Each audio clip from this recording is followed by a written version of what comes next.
What advice do you have for other young, I'll focus on physicians for now, women physicians who are juggling more of the unpredictable nature of a, clinical profession and a family? My daughter is, starting school in a few days. My son is 16 months. And so when I took this job, I knew my number one concern was for them. Will I have enough time for them? And and my advice to others, that is that if you see yourself as a leader, and going down this path, you will need a team, and you will need a team at work, and you will need a team at home. So I am not Mother of the Year.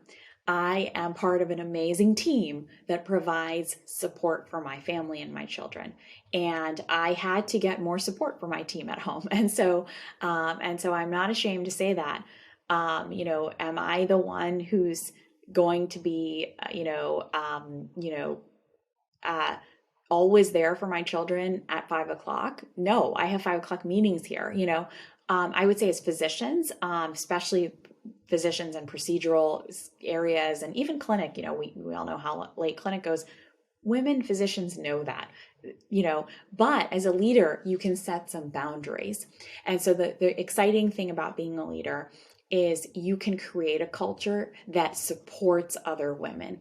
And so a great example is our staff, our campus staff are coming back from, are switching to more in-person work arrangements after September 8th. But we had an opportunity for everyone to write in what were their needs, and if anyone wanted alternative work arrangements, they could ask for them.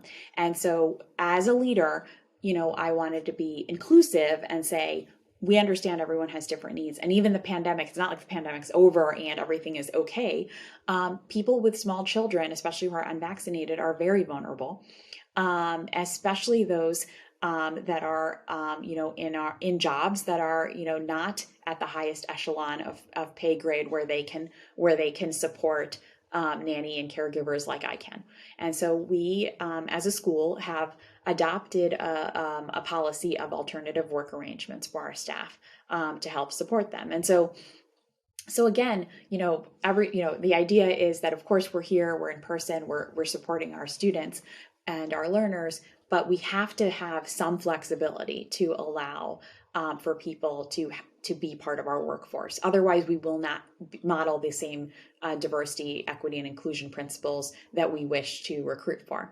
And so that's the trade-off, right? Which is that yes, I have 5 p.m. meetings, and yes, I have evening things, and I have long days.